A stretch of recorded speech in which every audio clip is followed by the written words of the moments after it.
আমাদের দেশের ভেতরে বিশেষ করে বাংলাদেশ আর ভারতে কিছু মুসলমান আমরা মনে করি কোরআন শরীফ কারোর জন্য ধরা ঠিক না, এটা শুধু আমাদের জন্য না। এই যে ওযু ছাড়া কোরআন শরীফ ধরা যাবে না, এটা মত পার্থক্যপূর্ণ মাসলা। এটা কোরআনে কারিমে আল্লাহ জানিয়েছেন, ইন্নাহু লাকুরআনুন কারীম ফি কিতাবিম মাকনুন লা ইয়ামাসসুহু ইল্লাল মুতাহহারুন। সূরা ওয়াকিয়ার ভেতরে আছে ৭৭, ৭৮, ৭৯ নাম্বার আয়াত। আল্লাহ পাক বলেন, অবশ্যই এটা সম্মানিত কোরআন, সুরক্ষিত করা আছে সংরক্ষিত জায়গায়, পবিত্র ফেরেশতারা ছাড়া কেউ এটা স্পর্শ করে না। এবার আসেন তো বাস্তবে আয়াতটা মিলিয়ে দেখি যে কত ক্ষতি হয়ে যাচ্ছে আমাদের এই মাসলার ঘোষণা দেওয়ার কারণে। যারা বলেন যে ওযু ছাড়া কোরআন শরীফ ধরা যাবে না, অন্যান্য জাতির লোকেরা এর কাছে আসতে পারবে না, হেদায়েতের মশাল দিয়ে আল্লাহ পাঠিয়েছেন, তার নাম কোরআন শরীফ। তার নাম কি? কোরআন বাদ দিয়ে হেদায়েত দিতে পারে কেউ আছে দুনিয়ায়? নেই। এমনকি কোরআন যেখানে নেই ওখানে যদি কেউ ভালো হওয়ার নিয়তেও যায়, আল্লাহ নিজে দায়িত্ব নিয়ে তাকে আরো খারাপ বানিয়ে দেয়। কথা বুঝতেছেন না? বোঝেননি? মানিত্তাবাআল হুদা বিগাইরিল কোরআন আদাল্লাহুল্লাহ, তিরমিজি শরীফ। এই কথা বলেন কেন? কষ্ট হচ্ছে, আমরা দেখতে পাচ্ছি ওইভাবে থাকেন। দিনের বেলা আসলে অনুষ্ঠানগুলো হয় না, রাতের বেলা শীতের সময় হয়। আপনারা ছাড়েন না, আমিও পারি না। আল্লাহু আকবার। কি করবো, এত চাপ চলছে এই স্বাধীনতার পর থেকে। আলহামদুলিল্লাহ, আল্লাহ যে স্বাধীনতা আমাদেরকে দিয়েছেন, কোটি কোটিবার শুকরিয়া জানাচ্ছি। আগস্টের 5 তারিখের আগেও এই দেশে আমি জামাতে ইসলামী করি, আমি বিএনপি করি, এ কথা বললেই মাস শুরু হয়ে যেত। জেল জরিমানা কেস কাম তো আছে, তো পুরাটা আল্লাহ একেবারে পাহাড়ের মতো উল্টিয়ে দিচ্ছে। এখন এই দেশে কারো বুকের পাঠা আছে যে বলতে পারে আমি আওয়ামী লীগ করি? বলে দেখেন তো, জায়গায় কবর হয়ে যাবেন। কালকে জোর করে নামাজ পড়াতে এসেছিল বায়তুল মুকাররমে, পিটিয়ে বের করে দিয়েছে মানুষ। কারণ ওই দলে যারা আছে, ওর নামাজ পড়া তো দূরের কথা, ওর নামাজ ওর পেছনে হবে কি করি?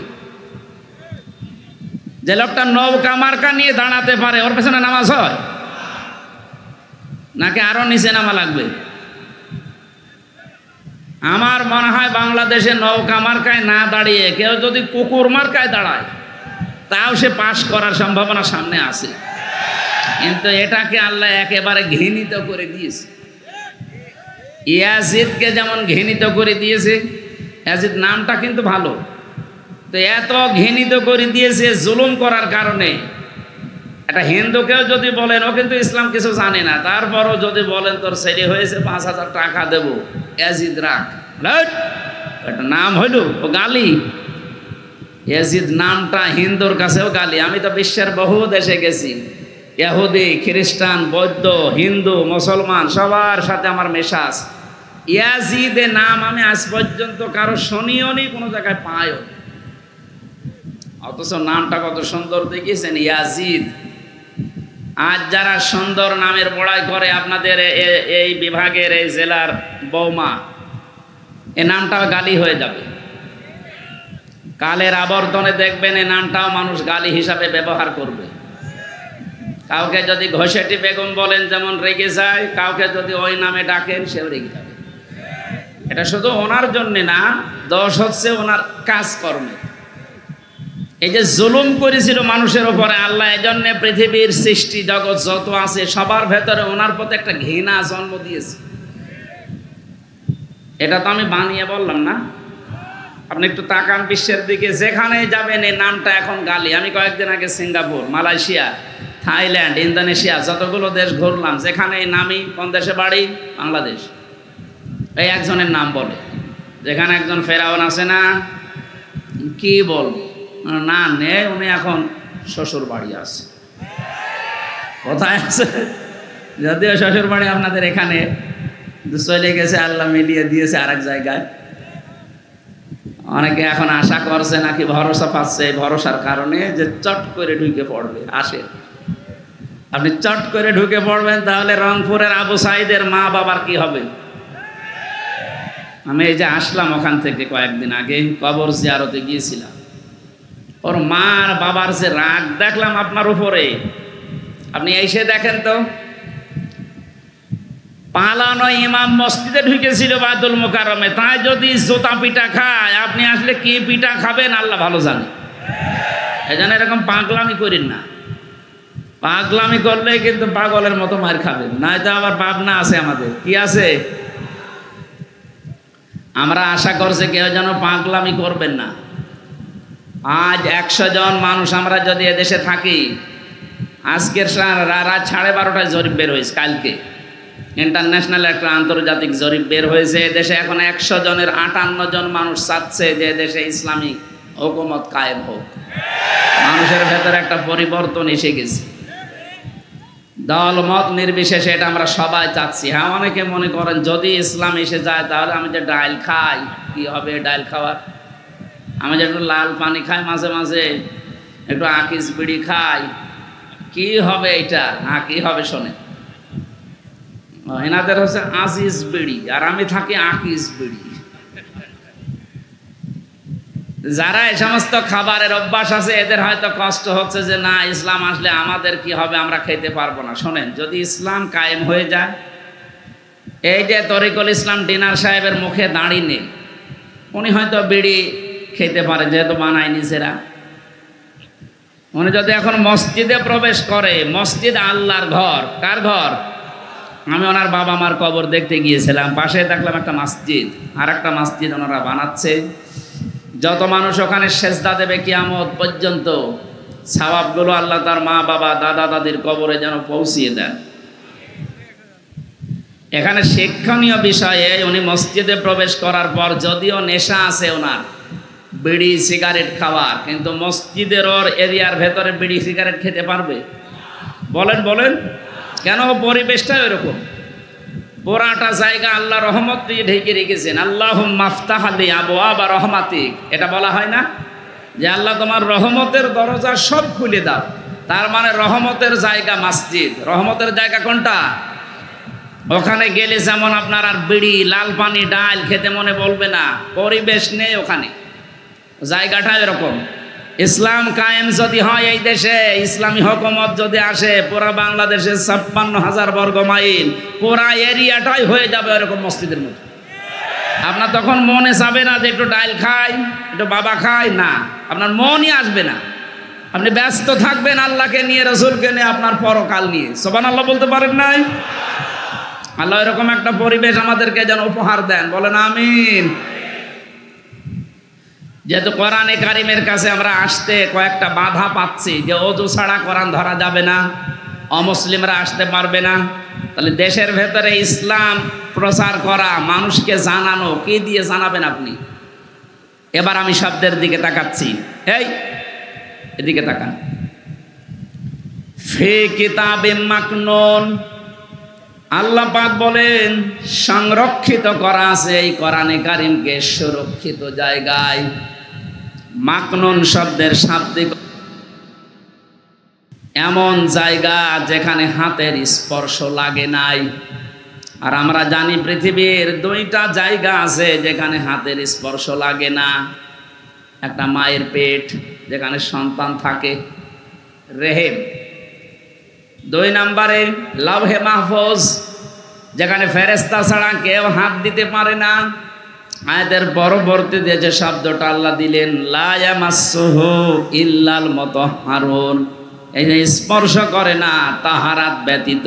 তার মানে মুতাহহারুনের ব্যাখ্যা পেয়েছি আমি 2টা, 1 নম্বরে পবিত্র, 2 নম্বরে নিষ্পাপ। ও বাংলার মানুষেরা, পৃথিবীতে কেউ 100 ভাগ পবিত্র থাকা সম্ভব? বলেন না কেন? 2 নম্বরে আমরা কেউ নিষ্পাপ না। এটা 1 নম্বরে ধরা যায় ফেরেশতাদের তারা পবিত্র, 2 নম্বরে তারা নিষ্পাপ। তার মানে এই আয়াতটা মুখাতেব, এই যে হু দিয়ে আল্লাহ লাউহে মাহফুজের দিকে ইঙ্গিত দিলেন, ইশারা দিলেন, এটা দ্বারা বোঝা যায় এটা দুনিয়ারে ভূখণ্ড না, এটা আরশে লাউহে মাহফুজের জন্য খাস। কোরআনে কারিমকে যদি আমরা সহজ করে দিতে পারতাম, আজকে যেমন সবাই এসেছি দলমত নির্বিশেষে, এটা যদি হিন্দুদের কিতাবের মতো, বৌদ্ধদের কিতাবের মতো, ইহুদি খ্রিস্টানদের কিতাবের মতো কেউ যেতে পারবেন না তা না, সবার জন্য ওপেন করে দিতাম, এদেশে আমার মনে হয় আরো ধীরে ধীরে না খুব তাড়াতাড়ি মানুষ ইসলামে আসতে পারতো। আর রংপুরবাসী, আমি এখান থেকে যেটা মেসেজ দিতে চাই জাতিকে, অজো ছাড়া কোরআন ধরা যাবে না, এটা কিছু কিছু আলেমের মত আছে, কিন্তু অধিকাংশ ওলামা একরামের মত হচ্ছে যদি গোসল ফরজ না হয় তাহলে আপনি যে কোনো অবস্থায় কোরআন ধরা পড়া আপনার জন্য জায়েজ। কারণ আপনার জীবন চালাতে হবে তো কোরআন দেখে। কথা বলেন না কেন? বাবার জীবনী দেখে জীবন চালাতে পারবেন? অনেকে তো এটা আরম্ভ করেছিল, যা করবেন আমার বাবার মতো করেন। কিন্তু কোরআনে কারিম জানিয়েছে আপনি যা করবেন যেন কোরআন কেন্দ্রিক হয়, নবীর হাদিস কেন্দ্রিক হয়। কথা বলেন ঠিক কিনা? লরেন বুথের নাম শুনেছি আমরা, টনি বেলাওয়ারের শালিকা। এ মহিলা আমেরিকা থেকে যখন এসেছে, ওকে ইহুদি আর খ্রিস্টানরা মিলে অনেক টাকা পয়সা দিয়ে পাঠিয়েছে যে মুসলমানদেরকে অন্য ধর্মে নিয়ে আসা লাগবে। এখন মুসলিমদেরকে যদি অন্য ধর্মে নিয়ে যেতে হয় আপনাকে আগে ইসলাম সম্পর্কে জানা লাগবে। এখানে কি সমস্যা কি? যান বাইরে যান, বাইরে যান।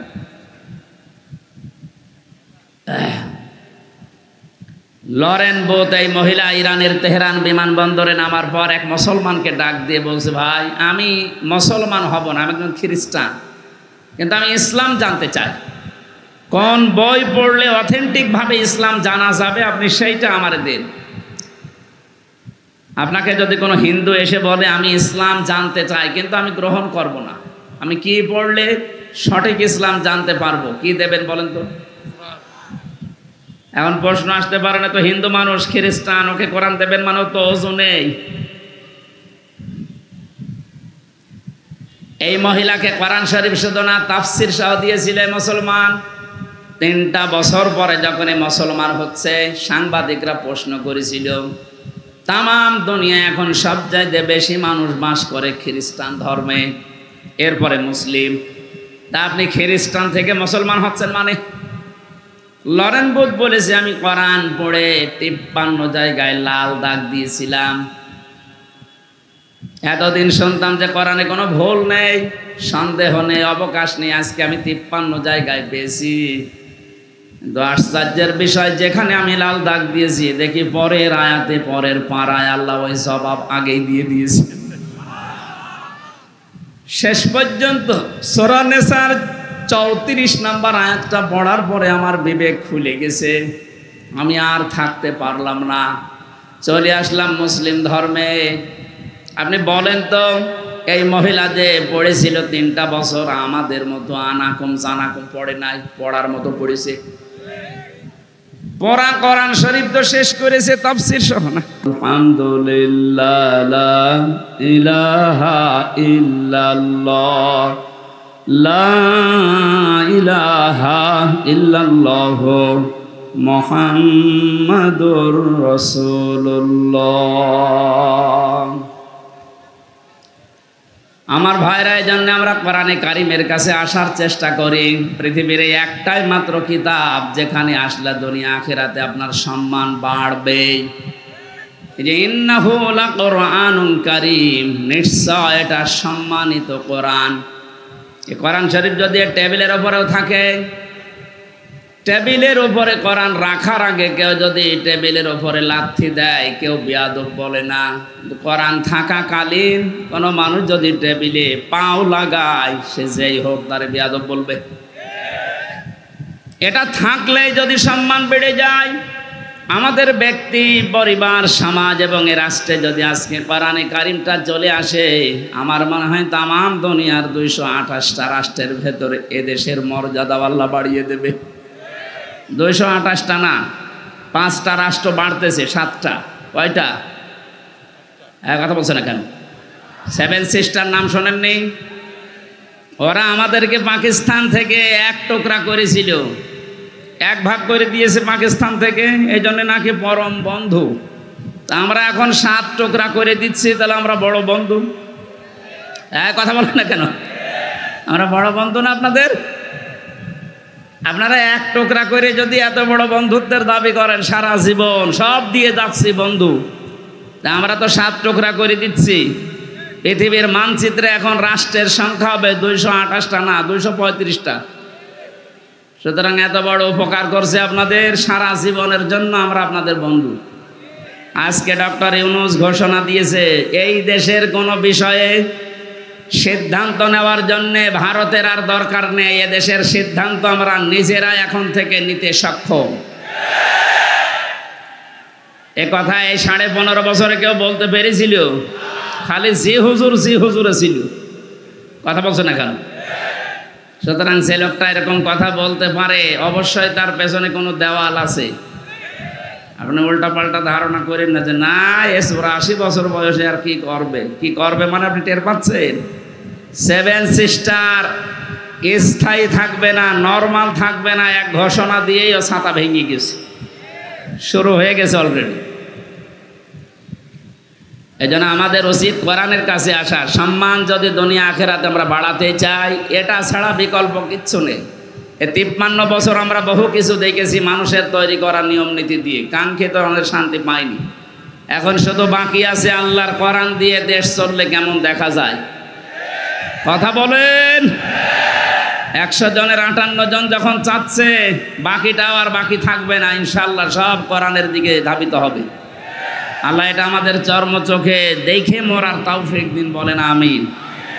রবিউল আউয়াল মাস, এটা নবীজির জন্মের মাস। যদিও কিছু বেদাত এই দেশে চালু করা আছে রবিউল আউয়াল নিয়ে, এগুলো নিরসন করা দরকার। বিশ্ব নবীর জন্ম নিয়ে আনন্দ করার কথা কোরআন হাদিসে নেই, কিন্তু তার আদর্শ পেয়ে খুশি হবেন, আনন্দ করবেন, এটা আছে। কথা বুঝতেছেন? আমরা অনেকে ইসলাম না বুঝে যদিও এই দেশে রবিউল আউয়াল পালন করার জন্য নবীর জন্মের একদিন ছুটি দেয়, সম্মান দেয়। না, এটা না করে নবীর আদর্শটা আপনি পরিবার, রাষ্ট্রে, সমাজে কায়েম করেন, তাহলে তার আত্মার শান্তি যা পাচ্ছে আরো শান্তি বেড়ে যাবে। তিনি আমাদের জন্যে সারা জীবন কন্দন করেছেন, কথা বলেন ঠিক কিনা? আর যেন কন্দন করতে না হয়। আমরা রবিউল আউয়াল মাসে শুধুমাত্র নবীজির জন্মের অনুষ্ঠানগুলো করে খেচড়ি জিলাপি খেয়ে শেষ করে দেব না। আবেগে দুনিয়া চলে না, বিবেক দিয়ে চালাতে হবে। নবীজির জন্মের ইন্তেকালের 600 বছর পরে এই মিলাদ নামে এই শব্দটা দুনিয়ায় এসেছে, এর আগে এগুলো ছিল না। ইতিহাস পড়েন, 600 বছর পরের ঘটনা এগুলো। কিন্তু আমরা ওইটা নিয়ে আজ মাতামাতি করে অনেকে দল বেদল বিভক্ত হয়ে যাচ্ছি। যেটা আসল দরকার, তার আদর্শ কি ছিল। তিনি মায়ের কোলে যেদিন বসেছিলেন, হযরতে হালিমাতুস সাদিয়া, সিরাত ইবনে হিশামে পাবেন। হালিমাতুস সাদিয়া বলেন, তাকে আমি কোলে তুলে নিয়ে আমার ডান স্তন তাকে দিয়েছি, তিনি পান করলেন। বাম স্তনটা যখন লাগিয়েছি, তিনি মুখ বের করে নিলেন। 1 বার 2 বার 3 বার তিনি মুখ বের করে নিলেন। আমাকে যেন চোখের ইশারা দিয়ে বোঝাতে চায়, মা হালিমা, জোর করেন কেন? ডান স্তন আমার অধিকার ছিল, আমি পান করেছি। বাম স্তন এটা আমার অধিকার না, এটা আমার দুধ ভাই। আপনার আর একটা সন্তান আছে, আমি জানি তার অধিকার এটা। ও বাংলার মুসলমানেরা, আজ নবীর জন্ম নিয়ে তোমরা আনন্দ করো। নবীর তো আসল সিরাত সুরাত, তার আদর্শ এইটা জন্মের শুরু থেকে। তিনি মায়ের কোলে বসে মানুষকে জানালেন, পৃথিবীর মানুষেরা, আমি দুনিয়ায় ভাইয়ের হক নষ্ট করার জন্য আসি না, এসেছি ভাইয়ের হক ফিরিয়ে দেওয়ার জন্যে। আপনি যদি আনন্দ করতেন চাইতে এরকম আদর্শ মেনে আনন্দ করেন। অথচ তার উম্মত আমরা যারা আজ দাবি করি, যত বড় হই তত ভাইয়ের হক মারার জম হই। কথা বলেন না কেন? ভাই মানে শুধুমাত্র রহিমউদ্দিন আর করিমউদ্দিন আপন ভাই, এটা না। তামাম পৃথিবীর সব মুসলমান আপনার জন্য ভাই। আল মুসলিম ও আখুল মুসলিম, মুসলমান মুসলমানের কি ভাইয়ের প্রতি মানুষের অধিকার থাকে, হক থাকে 6টা। 1 নম্বরে তাকে দেখলেই সালাম দেওয়া লাগে, এটা তার হক। এটা এখন সব দলীয়করণ হয়ে গেছে। এই 15.5 বছর আরো বেশি হয়েছিল। কথা বলেন না কেন? আওয়ামী লীগ যে লোকটা করতো, ও কিয়ামত হয়ে যাবে, তারপরও কোনো জামাত ইসলামের নেতাকে সালাম দেবে? কোথায় পৌঁছিয়েছিলেন আপনি? দুর্নীতির কথা তো বলা যায় না, এমন কোন জায়গা বাংলাদেশে দুর্নীতি ছিল না। জাতীয় মসজিদের ইমাম পর্যন্ত দুর্নীতির কারণে পালিয়ে গেছে, কারণ নিজেই জানতো যে আমি অবৈধ। এখানে ওঠার মতো যোগ্যতা সম্পন্ন আলেম দেশে বহু আছে, তাদেরকে বাদ দিয়ে কওমি জননী ঘোষণা দিয়ে উনি ওই জায়গায় গিয়েছিল। এই জন্যই তো জনগণ এখন আর মেনে নিতে পারছে না। কথা বলেন ঠিক কিনা? নিরপেক্ষভাবে, সঠিকভাবে, সত্য যেভাবে আসে ওভাবে যদি আসতো, একটা ইমামকে কেউ জুতা পিটা দিয়ে বের করে দেয়। আপনি আলেমদের নামে কলঙ্ক। আপনার বাবা ভালো ছিল, শামসুল হক ফরিদপুরি রহমতুল্লাহ আলাইহি, আল্লাহ তাকে জান্নাতুল ফেরদাউস দান করেন। তার পেট থেকে কালপিট কি এসেছে? আলেমদের এখন সবচাইতে বড় কলঙ্ক হয়ে দাঁড়িয়েছে এই লোকটার কারণে। তামাম দুনিয়া এখন অনেকে এর কারণে আলেমদের খারাপ ভাবে, অথচ এটা আলেম না, এটা জালেম। এর দোসর আরো যারা ছিল, ওই ফরিদউদ্দিন মাসুদ, প্রত্যেকটা এখন জালেমের 5-8 গোলাম যারা ছিল, প্রতিটি আলেমের নাম নিয়েছে এগুলো বড় জালেম। কারণ তারা জ্ঞান অনুযায়ী আমল করে নাই, দুনিয়ার স্বার্থ পেয়ে সত্যকে গোপন করে রেখেছিল। কথা বলেন ঠিক কিনা? আমরা হকগুলো আদায় করবো ইনশাআল্লাহ। মুসলমানের নবীজি নিজের মায়ের কোলে বসে, যদি দুধ মায়ের কোলে বসে মানুষের ভাইয়ের হক নষ্ট না করে, হক ফিরিয়ে দেয়, আমরা যাদ রবিউল আউয়াল মাসে এইটা নিতে পারতাম যে যতদিন দুনিয়ায় আছি কারো হক যেন আমার দ্বারা নষ্ট না হয়, তাহলে এ দেশে দরবেশের মতো আপনি মামলা খেতেন না। কথা বলেন না কেন? যে কয়জনই দায়িত্বে ছিল, তাকান আপনাদের এখানে যিনি ছিল তিনি এখনো লাল ঘরে। আমি মনে করতাম পারেন মুখ মোটা, মনে হয় ভালো মানুষ, এখন তার ফিরিস্তি বের হচ্ছে। এগুলো যদি আদালত কর্তৃক প্রমাণ হয়, ও লোকটার মরণ পর্যন্ত জেলে থাকা লাগবে। আপনি কি করলেন এত টাকা কামাই করে? পর পর আপনি মন্ত্রিত্ব পেলেন, এরপর আপনার জীবনটা শেষ করে দিলেন। এখন যাই করেছিলেন কিছু এখন ভোগ করতে পারবেন না। সারা জীবন ওই শানের উপরে মাটিতে ফ্লোরে থাকা লাগবে। আমাদেরকে যেভাবে কষ্ট দিয়েছিলেন 3 বছর জেলখানায়, আপনাদের ওইভাবে আল্লাহ দেবে। রবিউল আউয়াল মাস যেহেতু, এটা আমি একটা গুরুত্বপূর্ণ শিক্ষা নিয়ে আয়াত পড়েছি, সূরা ফাতিহা 27 নম্বর আয়াত, প্রথম অংশটা। ফাতা মানে বিজয়। ফাতা মানে কি? আল্লাহ আমাদেরকে একটা বিজয় দেননি? এটা এখনো পর্যন্ত 100 জনের 14 জন স্বীকার করছে না এই দেশে। গত 15 দিনের রিপোর্ট এসেছে, এই দেশে এখনো 100 জনের 14 জন মানুষ এই বিজয় পেয়ে আনন্দ না, এরা এখনো নারাজ। বিজয় পেয়ে যদি কেউ খুশি না হয়, ওটা কি বৈধ সন্তান? 71-এ বিজয় পাওয়ার পরে যে মানুষগুলো খুশি না, ওগুলো বৈধ না। এই 24-এর 5 আগস্টে বিজয় হওয়ার পরে এখনো যারা খুশি হতে পারেননি, আপনিও এদেশের জন্য বৈধ না। কথা বলেন না কেন? যেখানে আপনার স্থান চলে যান।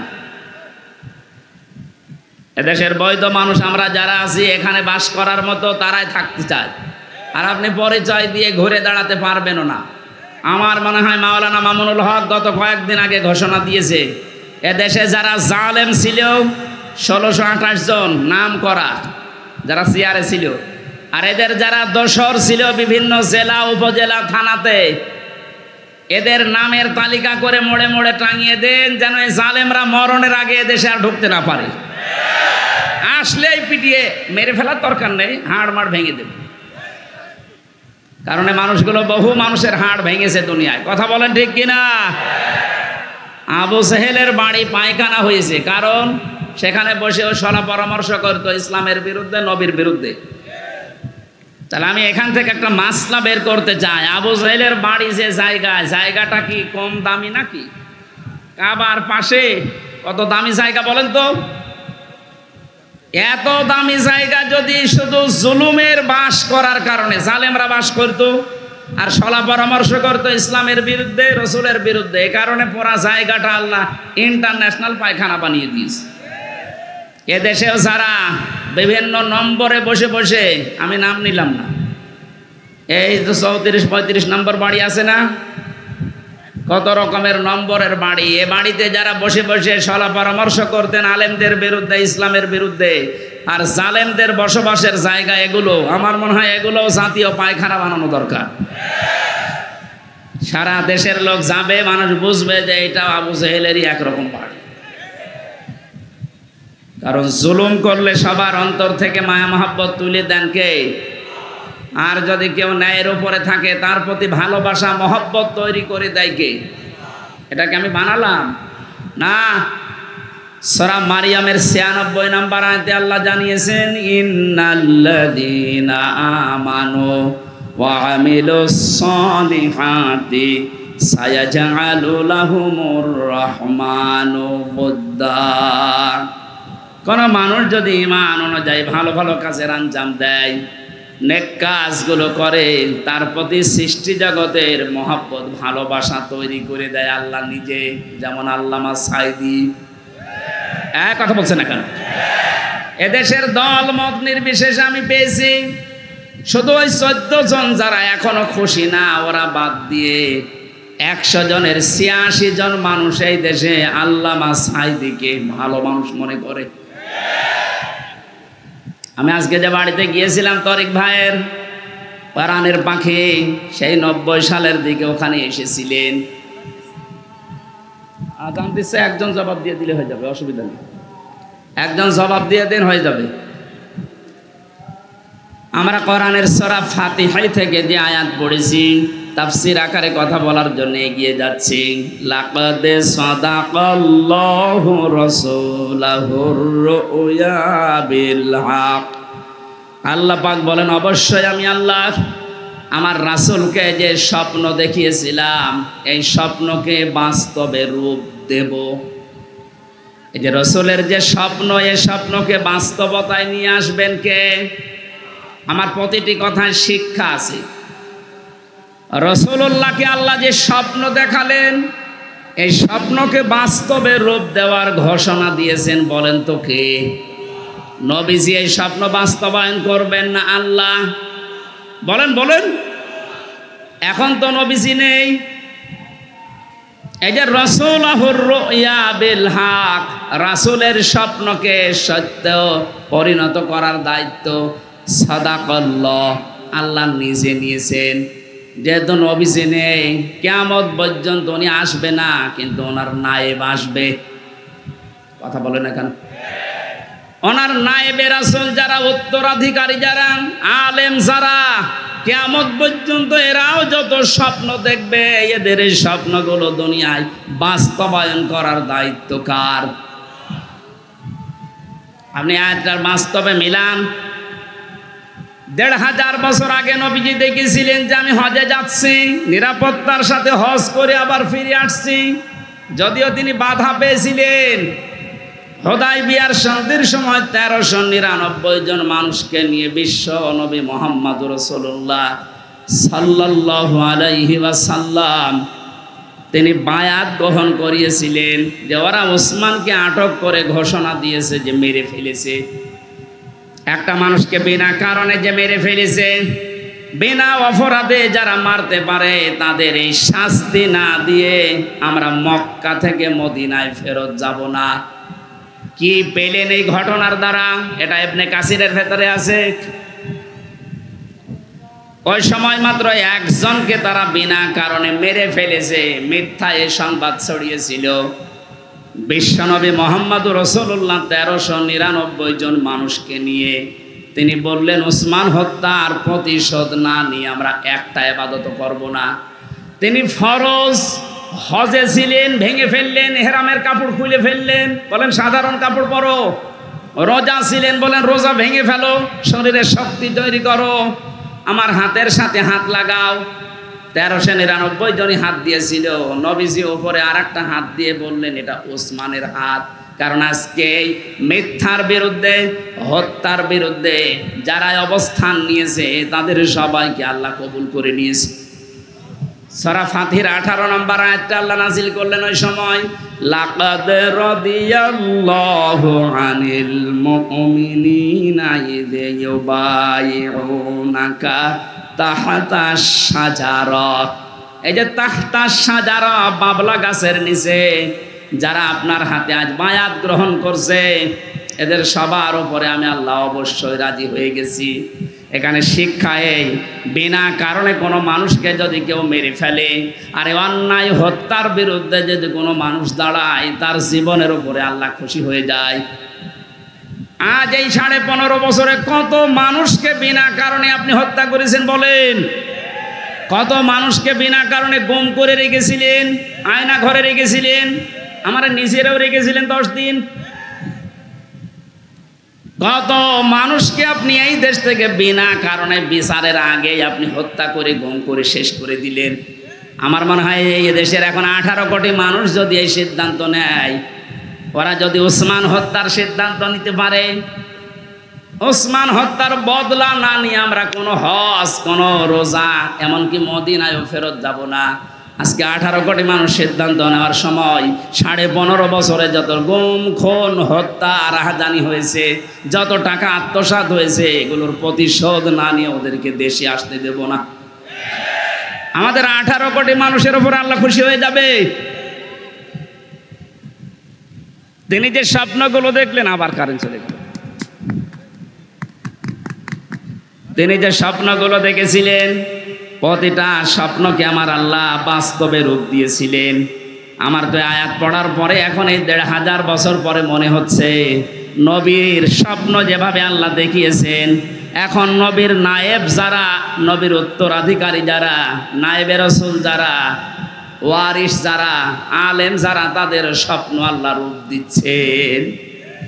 কোরআনের পাখি আল্লামা সাইদি বলেছিলেন, এদেশে জালেমরা ইঁদুরের গর্ত পাবে না। ঠিক কাজ পাচ্ছে না, কথা বলেন, পাচ্ছে না। তার প্রমাণ কি? এতে কালামানিক বিসি পর্যন্ত উড়ে গেছে, বাকি যা আছে আপনি তাকান, একটা গর্ত পাচ্ছে না, যেগুলো লুকিয়েছে থাকতে পারবে না। কালকে আমার প্রশাসনের সর্বোচ্চ পর্যায়ের গোয়েন্দা বিভাগের একজনের সাথে কথা হয়েছে। হুজুর, ওই যে হাউং আঙ্কেল আছে না, হাউং আঙ্কেল, ও আছে আমাদের হেফাজতে, 2-1 দিন পরেই ওরে আমরা বের করব।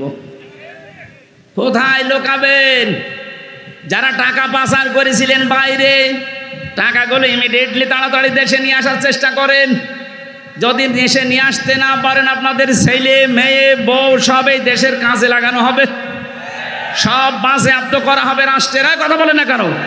এইটাই ওদের শাস্তি।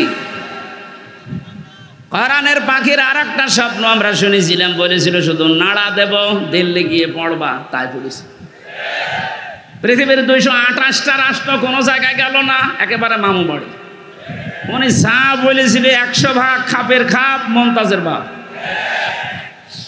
দ্বিতীয় নম্বর ওনার স্বপ্ন ছিল এই পৃথিবীর ময়দানে বাংলাদেশ নামে যে দেশটা, এখানে জালেমদের নাকের উপরে কালেমার পতাকা উড়বে। আমার মনে হয় সেই স্বপ্ন পূরণ হতে যাচ্ছে।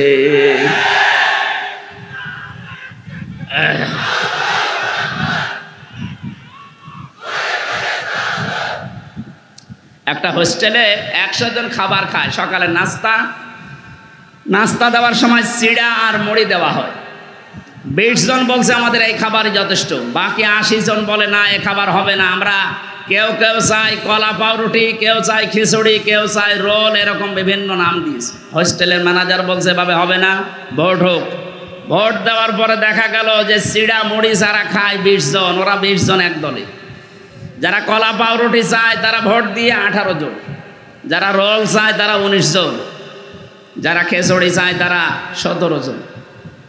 এভাবে ভাগ ভাগ করতে করতে আগে যেটা চালু ছিল ওইটাই চালু হয়ে আছে। আমাদের এখন দেশের যা অবস্থা ঠিক এই পর্যায়ে, আমরা কিন্তু এখন 80 জন, আর জালেমরা মাত্র 20 জন।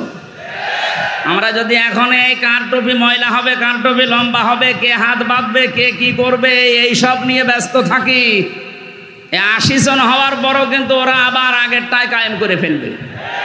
এই জন্য আমাদের উচিত সব ভুলে যে এ দেশকে যারা ভালোবাসি, মানবতাকে যারা ভালোবাসি, ইমান যাদের ভেতরে আছে, ইমান নেই, সব এক জায়গায় হয়ে 80 জন আমরা চাই, যা তাই হবে দেশ ইনশাআল্লাহ। আমার কথার অর্থ বোঝেন? এই সম্ভাবনা, এই স্বপ্ন যেন আমরা ভেঙে নষ্ট করে না দেই। এ দেশকে অন্তত যারা ভালোবাসে তারা এ দেশে আবার আসবে। কথা বলেন না কেন? আর ওই যে 20 জন যারা চিড়া মুড়ি চায়, ও যদি আবার আসে চিড়া মুড়ি করে দেবে। আল্লাহ আমাদেরকে হেফাজত করুন। রসুলের যে স্বপ্নগুলো আল্লাহ দেখিয়েছিলেন সব যেমন সত্য প্রমাণিত করেছেন, আলেমদের স্বপ্ন আল্লাহ সত্য প্রমাণিত করবেন ইনশাআল্লাহ। লা তাদখুলুন্নাল মাসজিদাল হারামা ইনশাআল্লাহু আমিনিন। হে নবী, আপনি মসজিদে হারামে নিরাপত্তার সাথে কোন রকমের চিন্তা ছাড়া প্রবেশ করবেন। এখনো পর্যন্ত ওইটা জারি আছে। হারামের এলাকায় যারাই প্রবেশ করে তারা নিরাপত্তা পেয়ে যায়। আমাদের পুরো বাংলাদেশের 56,000 বর্গ মাইল হবে হারামের মতো পবিত্র ইনশাআল্লাহ। বলেন, পুরা এরিয়াকে আমরা কোরআন দিয়ে, হাদিস দিয়ে, নবীর আদর্শ দিয়ে রবিউল আউয়াল মাসে সিদ্ধান্ত নেব, এমন ভাবে সাজাবো যে দেশে প্রবেশ করলেই সে নিরাপত্তা পেয়ে যাবে। এখনো পর্যন্ত সে পরিবেশ কায়েম হয়নি। এখনো আমাদের আতঙ্ক আছে। এখনো অনেককে পিটিয়ে মেরে ফেলা হচ্ছে। এক কথা বলেন না কেন? মানুষ পিটিয়ে মেরে ফেলা এটা রাষ্ট্রের জন্য অশনি সংকেত। সুতরাং বাইতুল মুকাররমে যারা সন্ত্রাসী কর্মকাণ্ড চালিয়েছে গতকালকে, এর আগের দিন যারা তোফাজ্জেলকে পিটিয়ে মেরেছে, প্রত্যেকটা হত্যার বিচার দাবি করছে ইনশাআল্লাহ। কাউকে যেন ছাড় দেওয়া না হয়, তাহলে জালেমরা আবার বেঁকে বসবে। কিন্তু সত্যকে সত্য জানার পরে যদি কেউ অ্যাবাউট টার্ন করে চলে যায়, তার পরিণতি কি হবে আমরা শুনলাম দুনিয়া এবং মরণের পরে। ওনারা যেহেতু পুনরুত্থানে বিশ্বাস করে, ওনারা আরেকবার দুনিয়ায় আসবে এই বিশ্বাস তাদের আছে। আমাদেরও বিশ্বাস ওই রকমই, আমরা আরেকবার আসবো না, কিন্তু আমরা আরেকবার জীবিত হব। আমরা আল্লাহর সামনে দাঁড়াতে হবে আরেকবার জীবিত হয়ে, নাকি? ওনাদেরও বিশ্বাস আমাদেরটা প্রায় কাছাকাছি। ওনারা আসতে চান আর আমাদের আর আসার সুযোগ নেই। ওনাদেরও কষ্ট হয়েছে নিজেদের বাপদাদার ধর্ম এতদিনের লালিত সব ছেড়ে দিয়ে ইসলামে আসতে। আমার মনে হয় এখানে আমরা যারা আছি, আল্লাহর বিধান কম বেশি যাই মানি না কেন, কেউ যদি বলে আপনি হিন্দু হয়ে যান, আপনাকে এই জেলা লিখে দেওয়া হবে, আপনি হবে? হ্যাঁ, সেই রকম যা ইমান আছে এই ইমানের দ্বারাও সম্ভব না। যদিও 10 টাকা পড়ে পেলে মানুষ ফেরত দিতে চায় না, তারপরেও এতটুকু আমাদের ভরসা আছে, যেহেতু ভরসা সাহেব পাশে আছে, ওনার উপরে ভরসা করা যায় ইনশাআল্লাহ। আল্লাহর ঘর তাওয়াফ করে এসেছেন,